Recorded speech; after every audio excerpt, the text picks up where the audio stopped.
Γεια σε όλους! Καταρχάς θέλω να ευχαριστήσω για όλη αυτή την υποστήριξη. Έχουν γραφτεί αρκετοί στο κανάλι, έχω πάρει θετικά σχόλια, οι προβολές ανεβαίνουν συνεχώς. Βλέπω ότι το ενδιαφέρον για το sim είναι μεγάλο.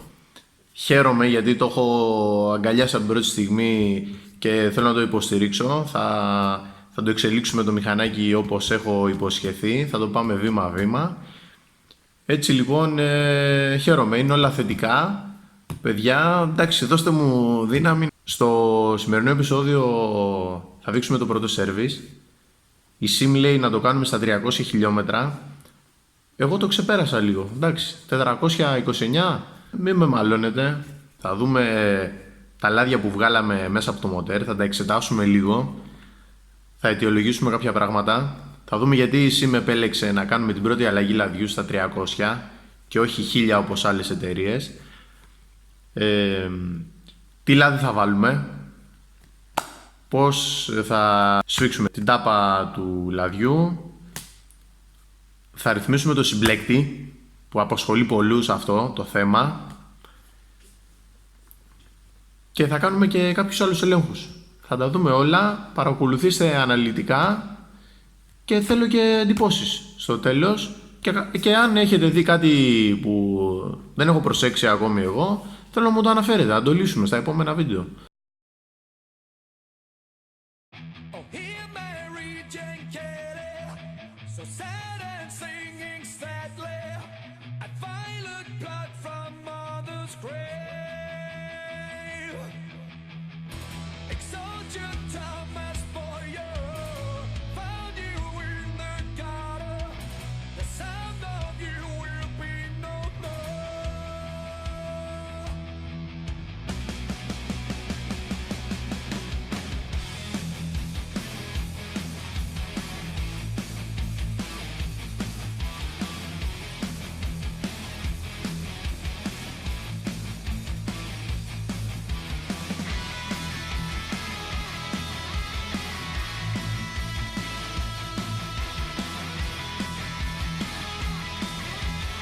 Αυτό που μου άρεσε πάρα πολύ είναι ότι δεν λερώθηκα καθόλου, σε αντίθεση με όλα τα CryptonX που κάθε φορά γίνομαι χάλια.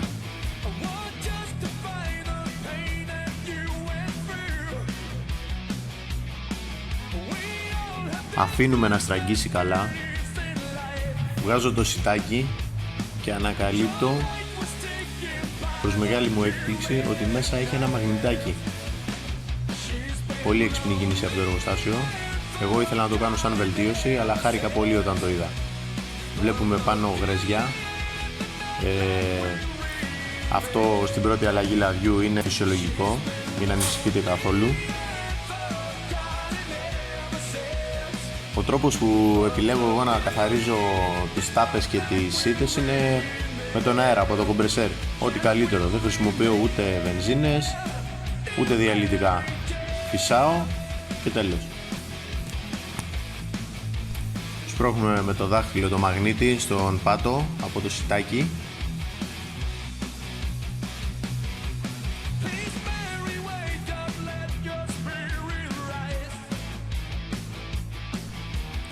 Το στενό μέρος του ελαττηρίου πάει προς την τάπα.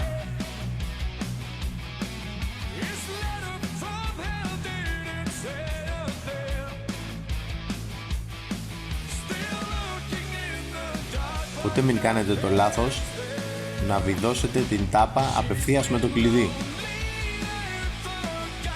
Πάντα με το χέρι και όσο πάει, για να σιγουρευτούμε ότι έχει πάει ευθεία. Εγώ επιλέγω να σφίξω με το δυναμόκλειδο. Η sim μας δίνει 2 κιλά σφίξιμο, αλλά υπάρχει κι άλλος τρόπος, πάρα πολύ εύκολος. Η τάπα επάνω είναι σημειωμένη με μαρκαδόρο, αρκεί να την πάμε στο ίδιο σημείο που ήταν και πριν. Τόσο απλό.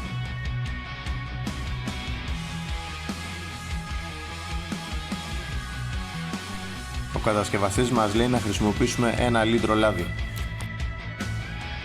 Εγώ θα χρησιμοποιήσω ένα ημισυνθετικό Liqui Moly 1040. Το καλό με το 1 λίτρο είναι ότι ανοίγεις ένα μπουκάλι, το ρίχνεις όλο μέσα και φεύγεις. Δεν χρειάζεται ούτε να ανοίξεις δεύτερο για να βάλεις 100 ml επιπλέον όπως θέλουν μερικοί κατασκευαστές, αλλά ούτε και να θέλει 900 ml και να σου περισσεύουν 100.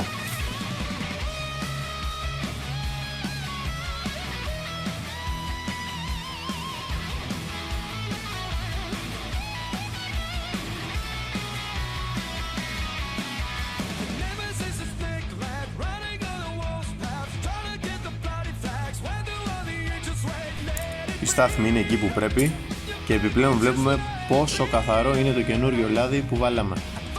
Πολλή κουβέντα έχει γίνει για κάποια θέματα με το συμπλέκτη και κάποια σκορτσαρίσματα. Η τεχνική οδηγία από τον Gorgoli είναι να ρυθμίσουμε τη μανέτα του συμπλέκτη με τον τρόπο που θα δούμε παρακάτω. Από την εσωτερική μεριά της χειρολαβής μετράμε στους 3 πόντους και τραβάμε μία γραμμή. Έπειτα βάζουμε το μέτρο κατά αυτόν τον τρόπο ώστε να μετρήσουμε τη διαδρομή της μανέτας. Η ελεύθερη διαδρομή της μανέτας πρέπει να είναι από 5 έως 10 χιλιοστά. Στη δικιά μας περίπτωση, επειδή ήταν πολύ ωριακά στα 5 χιλιοστά, αποφάσισα να την κάνω στα 10. Υπάρχει και ρεγουλατόρος μέσα από τη μάσκα, όμως επειδή θα μας πάρει λίγη ώρα παραπάνω να λύσουμε τη μάσκα, προτίμησα να το κάνω από την κάτω μεριά, από τα παξιμάδια της ντίζας.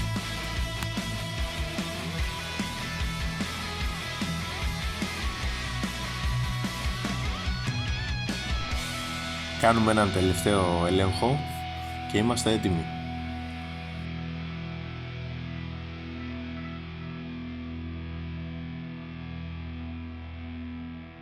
Άλλη μια τεχνική οδηγία έχει να κάνει με το σωληνάκι από το δοχείο υγρών φρένου για τον πίσω τροχό. Στο σωληνάκι αυτό λοιπόν δεν πρέπει να υπάρχει τσάκιση. Η SIM επέλεξε να μας στείλει στο συνεργείο να κάνουμε την πρώτη αλλαγή λαδιού στα 300 χιλιόμετρα και σίγουρα έχει κάποιους λόγους γι' αυτό. Η εταιρεία ξέρει καλύτερα από όλους. Εγώ πιστεύω πως αυτή η πρώτη αλλαγή λαδιού είναι πολύ σημαντική για το εργοστάσιο, διότι έχει πάρει να στρώνεται ο κινητήρας, έχουν πάρει μορφή τα μέταλλα, να αγκαλιάζονται μεταξύ τους. Επίσης θα γίνει ο πρώτος καθαρισμός από διάφορα μέσα στο μοτέρ γρέζια που έχουν μείνει από την κατεργασία ή από το ίδιο το στρώσιμο, και επειδή δεν έχουμε φίλτρο λαδιού, αυτό το πρώτο σέρβις ίσως γι' αυτό είναι το πιο σημαντικό. Είναι πολύ πιθανό η SIM να χρησιμοποιεί και ένα ειδικό λάδι στρωσίματος, όπως κάνουν και διάφοροι άλλοι κατασκευαστές, και επέλεξε ότι η κατάλληλη στιγμή είναι αυτή, στα 300 χιλιόμετρα. Επίσης, είναι πολύ πιθανό το εργοστάσιο να χρησιμοποιεί ένα ειδικό λάδι στρωσίματος και αυτό πρέπει να φύγει όσο το δυνατόν πιο γρήγορα μέσα από τον κινητήρα. Πολλοί άλλοι κατασκευαστές μας λένε ότι μέχρι τα 1000 χιλιόμετρα πρέπει να ανοίγουμε μέχρι τα 2 τρίτα του γκαζιού. Εγώ αυτό έκανα μέχρι τώρα εδώ πέρα στο SIM. Από εδώ και στο εξής όμως θα αρχίσω να κάνω μικρά σταδιακά ανοιγματάκια. Έχω πει ότι δεν θα κάνω πάνω από 500 χιλιόμετρα στρώσιμο και θα το τηρήσω. Είμαι πολύ σίγουρος για αυτό που σας λέω, όπως επίσης και σε διάφορες άλλες επισκευές και ανακατασκευές που έχω κάνει. Ποτέ δεν έκανα στρώσιμο 1000 χιλιόμετρα. Στα 500 είναι μια χαρά. Ο σκοπός του σημερινού βίντεο ήταν να σας δείξουμε πώς γίνεται το πρώτο service στο SIM. Θα πρότεινα να μην το κάνετε μόνοι σας. Να βρείτε ένα υπεύθυνο μηχανικό να το αναλάβει και ακόμη καλύτερα να πάτε σε εξουδετημένο συνεργείο της SIM.